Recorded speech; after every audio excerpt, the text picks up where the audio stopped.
সবাইকে সুস্বাগতম আমার ইউটিউব চ্যানেলে। আমি সুকুমার দেবনাথ। আজকে বিষয় পাকিস্তান এবং বাংলাদেশ। পাকিস্তানেও শুরু হয়ে গেছে ছাত্র বিক্ষোভ, অর্থাৎ বাংলাদেশে ছাত্র বিক্ষোভের ফলে হাসিনা সরকারকে উৎখাত করা গেছে, দেশ থেকে তাড়ানো গেছে। এতে উৎসাহিত হয়ে পাকিস্তানের ছাত্র সমাজও নেমেছে। সেখানকার যে মিলিটারি সরকার তার বিরুদ্ধে। তাদের দাবি হচ্ছে ইমরান খান, প্রাক্তন প্রধানমন্ত্রী, তার মুক্তি চায়। এবং এই দুটো মিলিয়ে দেখা যাচ্ছে একটা জায়গায় তাদের মানে মিল, যে দুটো জায়গায় অশান্তি এবং রাষ্ট্রবিরোধী আন্দোলন। বাংলাদেশ পূর্ব পাকিস্তান হতে চায়, এটা পরিষ্কার হয়ে গেছে। যে রাজাকাররা ছিল সেদিন, তাদের সন্তানাদি হয়ে টয়ে তাদের 18 কোটির মধ্যে তারাই 6 কোটি, 3 ভাগের 1 ভাগ হয়ে গেছে। তাহলে 3 ভাগের 1 ভাগ যদি রাস্তায় নেমে পড়ে তাহলে বিরাট ব্যাপার। আর অন্যদিকে হিন্দু বিরোধী তো এমন জায়গায় পৌঁছে গেছে, এটা ধর্মীয় হওয়া, সেটা আপনারা সবাই দেখেছেন যে হিন্দুদের তাড়িয়ে দিলে ওদের সম্পত্তি, এখন 1 কোটি হিন্দু আছে, এদের তাড়িয়ে দিয়ে এদের সম্পত্তি, এদের মেয়েদের, এদের সমস্ত ভোগ করো। এই যে এদের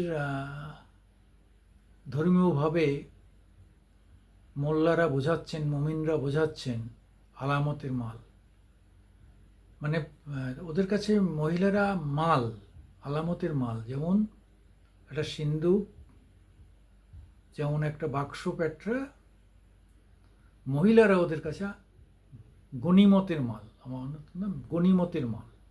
অর্থাৎ এগুলো ওরা লুটপাট করে নিয়ে ভোগ করতে পারবে, ওদের ধর্মে সেটা বলা আছে।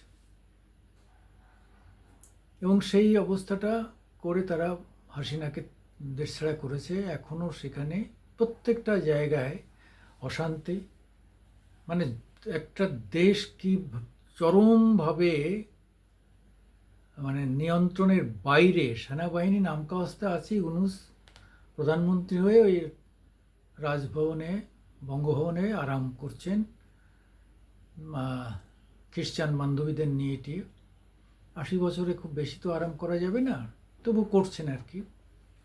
আর মাঝে মাঝে সাংবাদিকরা যাচ্ছে, তাদের বড় বড় কথা বলছেন। কিন্তু 68 না 65 জেলার কোনো জেলাতে, ইভেন প্রপার ঢাকাতেও তার নিয়ন্ত্রণ, তার কোনো নিয়ন্ত্রণই নেই। এক একটা এলাকা এক একটা দলের, এক একটা নেতার নিয়ন্ত্রণে। কিছু এলাকায় এখনও আওয়ামী লীগরা স্ট্রং, তারা কিন্তু এখনও রাস্তায় নামছে। গোপালগঞ্জ টুঙ্গিপাড়াটার এখানে কিন্তু আওয়ামী লীগ এখনও রাস্তায় হাজারে হাজারে নামছে। আবার অন্যান্য জায়গায় জামাতরা নামছে।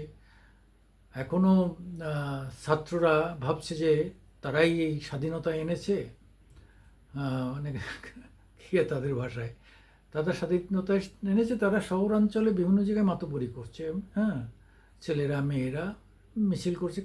পড়াশুনো তো গোল্লায় গেছে, পড়াশুনো গোল্লায় গেছে, আয় ইনকাম, চাকরি বাকরি সব গোল্লায় গেছে। যে চাকরির জন্যে কোটা সিস্টেমের বিরুদ্ধে লড়াই, এখন এদের কোথায় কোথায় কোটা, এদের চাকরি বাকরিরও কোনো ধান্দা নেই, কোটাও নেই, ফোটাও নেই, কিছুই নেই। একটা অরাজকতা তৈরি করে দিয়ে যে যেখানে পারে, যার যা শক্তি আছে সেই শক্তিতে লুটপাট করে নিচ্ছে। লুটপাট, পাট লুট, লুটপাট, পাট লুট, গনিমতের মাল। আমরা কেন এতটা আক্রান্ত হচ্ছি? 1 নম্বর, আমরা এপার বাংলায় যারা আছি, তারা অধিকাংশ হিন্দু যারা, তারা খুব মর্মাহত হচ্ছি। তাদের একটা সময় ওখানে ছিল জমি জায়গা, আত্মীয় স্বজন এখনও আছে, তাদের উপর আক্রমণ হচ্ছে। ভাবা যায় চাকরি করে, হিন্দু চাকরি করছে, তাকে মেরে ধরে রেজিগনেশন লেটার লেখাচ্ছে। তাই চূড়ান্ত কোথায় নৈরাজ্য কোথায় পৌঁছেছে? ইউনূস দেখছে, প্রশাসন দেখছে, মিলিটারি দেখছে এগুলো? তাদের তো সরকারি পদ্ধতিতে যেটা আছে সেটাকে মান্যতা দেওয়া উচিত। তাহলে এভাবে জোর করে হচ্ছে কি করে?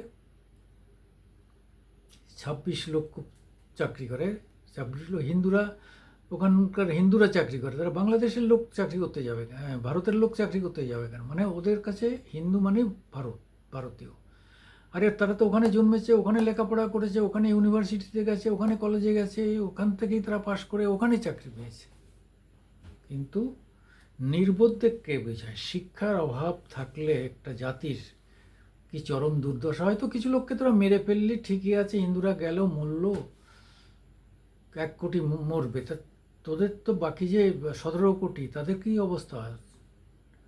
তাদের কতজন মরে দেখ, না খেয়ে মরবে। এরপরে তো আস্তে আস্তে আমদানি রপ্তানি সবই বন্ধ হয়ে যাচ্ছে, দূরের থেকে এনে কপয়সায় খাবি, জিনিসের দাম ডাবল 3 ডবল হয়ে যাবে, খেতে পাবি না, ভিক্ষার দশা হবে। পাকিস্তানে 250 টাকা আটার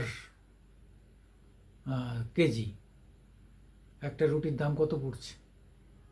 20-25 টাকা, কি 50 টাকা। কজনে খেতে পারবে? না খেয়ে মরবে। কিন্তু এখনও এদের আবেগ রয়েছে। আরে এখনও কিছু তো জায়গায় আবেগ দিয়ে তারা লুটপাটটা করতে পারছে, তারা ভাবছে এই লুটপাট করেই জীবন যাবে। আরে হিন্দুদের যখন কিছু থাকবে না, তখন মুসলমানদের ঘরে লুট হবে, মুসলমান ভদ্রলোক শিক্ষিত চাকুরিজীবী তাদের ঘর বাট লুট হবে, হ্যাঁ, তাদের উপর মারধর হবে, তাদের ঘর বাড়ি জ্বালানো হবে, এই চলবে। ইউনূস 80 বছর বয়সে ওর নিজে চলতে পারে না, তার মাথার ব্রেন চলবে না। হতে পারে সে 50% ভাগ, 50% ইন্টারেস্ট নিয়ে গরিব মানুষকে টাকা দিয়েছে, রিস্ককে। ব্যাংক তো দেবে না, ব্যাংক 10%-এর দেবে, কিন্তু তার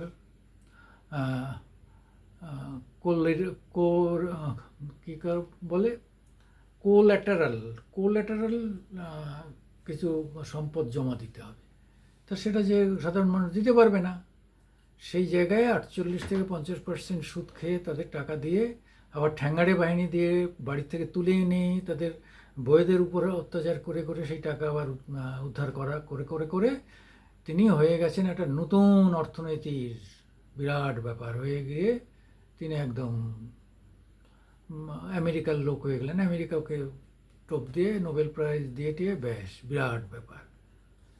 এবং বাংলাদেশে ইউনুসকে সামনে রেখে আমেরিকা ঢুকে গেল। এরপরে সেন্ট মার্টিন দ্বীপটা নেবে, আমরা ওটা নিতে দেবো না। ওটা যদি না হয় তাহলে সেটা বাংলাদেশ দখল হয়ে যাবে, ওটা আমরা করতে দেবো না। আমেরিকাকে এখানে ঘাঁটি করতে দেওয়া যাবে না। আরে যাক না, 3 বছর পরে বাইডেন চলে যাক না, আসছে ট্রাম্প আসুক, তারপরে দেখে নেবো আমরা, তারপরে দেখবো সেন্ট মার্টিন কারা পায়। আমি সুকুমার দেবনাথ নমস্কার জানাচ্ছি আপনাদের। আপনারা আমাদের একটু লাইকস দেবেন, শেয়ার করবেন এবং সাবস্ক্রাইব করবেন।